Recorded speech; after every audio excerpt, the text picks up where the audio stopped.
internet et bienvenue sur la chaîne Pandamonium où je viens te raconter un peu mes histoires de figurines. Alors aujourd'hui on va commencer avec du Carnage, un jeu de la marque TGCM qui relate finalement des affrontements, des escarmouches avec des figurines de grande taille en 54-75 mm et ce sont des affrontements entre animaux de la savane, un peu comme si le roi lion rencontrait le seigneur des anneaux. Donc des figurines en grosse armure avec des beaux équipements et des figurines superbes. Je vous invite à aller voir le site de l'éditeur.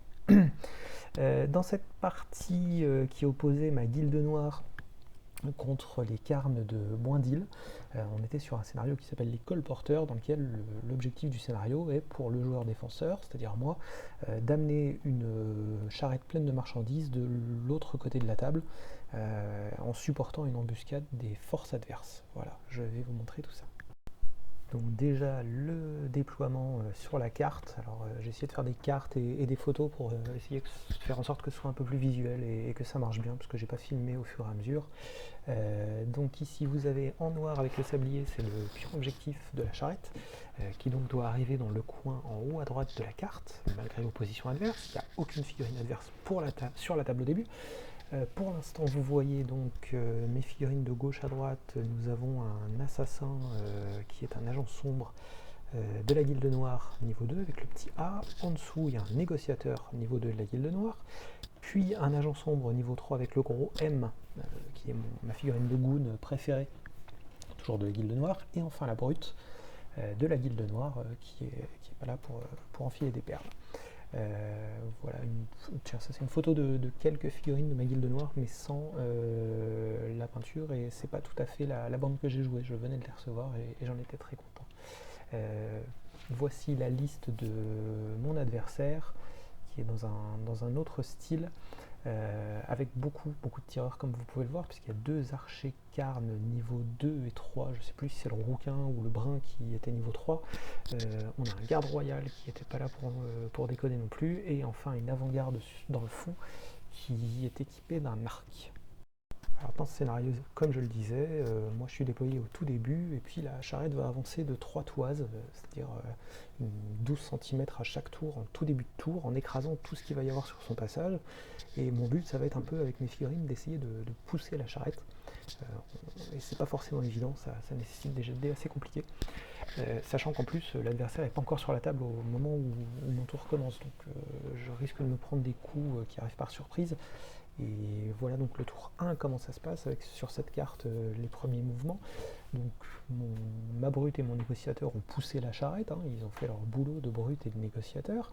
Et d'un coup, d'un seul, est arrivé un tireur adverse qui s'est fait plaisir en essayant de tirer sur mon agent sombre niveau 2 qui avait un tout petit peu avancé.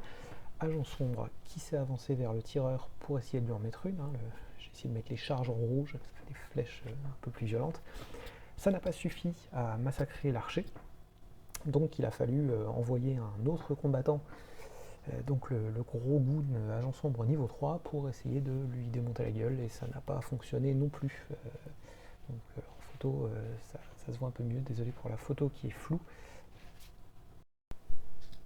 Et comme l'affrontement était déjà violent sur le côté, mon adversaire a choisi de faire apparaître son garde royal plein dans mon dispositif, et il l'a envoyé charger mes deux agents sombres. Donc là vous avez une superbe photo de l'opposition entre l'agent sombre et le garde royal. Et voilà le résultat, avec le garde royal qui a démonté la tronche de mon pauvre agent sombre qui n'avait rien demandé. Voilà ce que ça donne en fin de tour sur la photo. C'est-à-dire que ça a été déjà un premier carnage.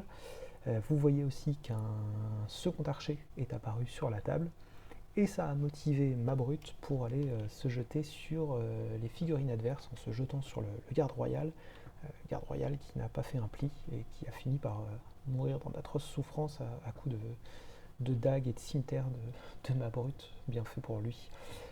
Pendant ce temps-là, les archers adverses apparaissaient et continuaient à tirer sur mes figurines, en particulier sur la brute, qui a beaucoup souffert, mais n'était pas encore morte à ce moment-là. On arrive tour 3, je commence à avoir des pertes un peu conséquentes. Mon adversaire a perdu qu'une seule figurine, mais c'était quand même la plus grosse.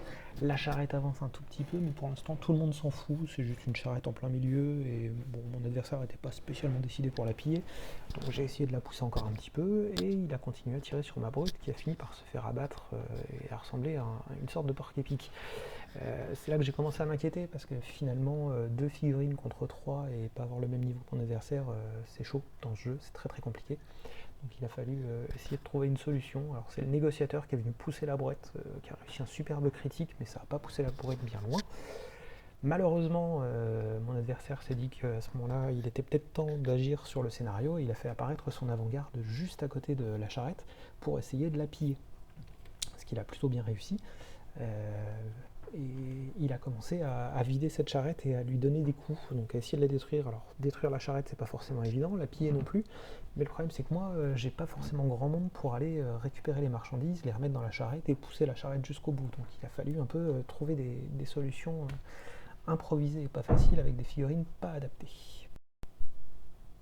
Au tour 4, mon adversaire a bien compris que de toute façon je pouvais plus trop me défendre, donc il a démoli mon dernier agent sombre avec ses 2 tireurs, ce qui était relativement facile, puisque c'était des excellents tireurs contre un agent sombre déjà très fatigué, et tout le monde s'est rapproché de la charrette pour prendre tout ce qu'il pouvait dedans et foutre des coups dans le bois pour essayer de péter la charrette et de l'empêcher d'avancer, symbolisé par les petites explosions qu'on voit autour.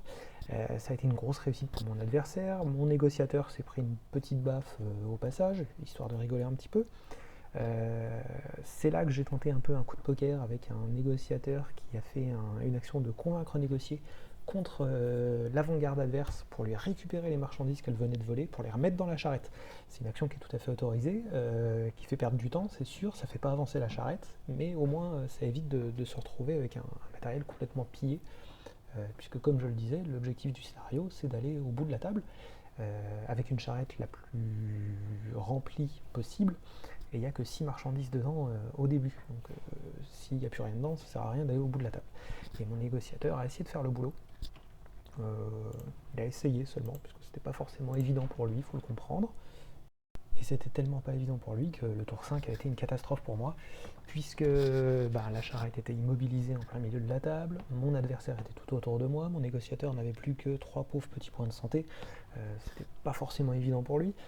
Donc, mes adversaires se sont amusés, d'abord avec l'archer vétéran, le roux, ou l'archer royal, toujours le roux donc, mais la seule certitude c'est qu'il était roux, qui a tapé dans la charrette, puis l'a pillé au maximum.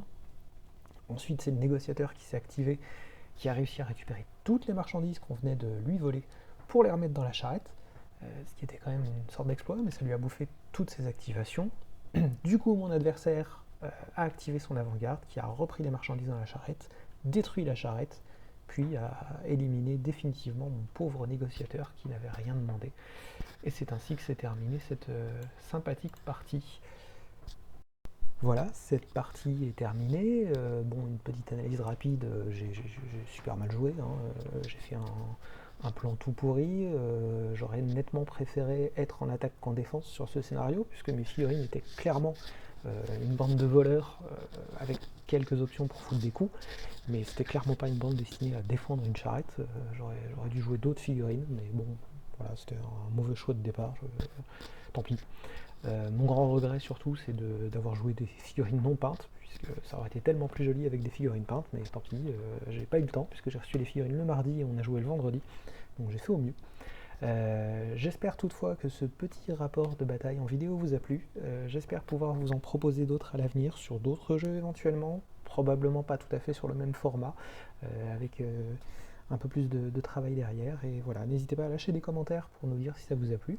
Et puis on se retrouve très bientôt. Ciao Internet.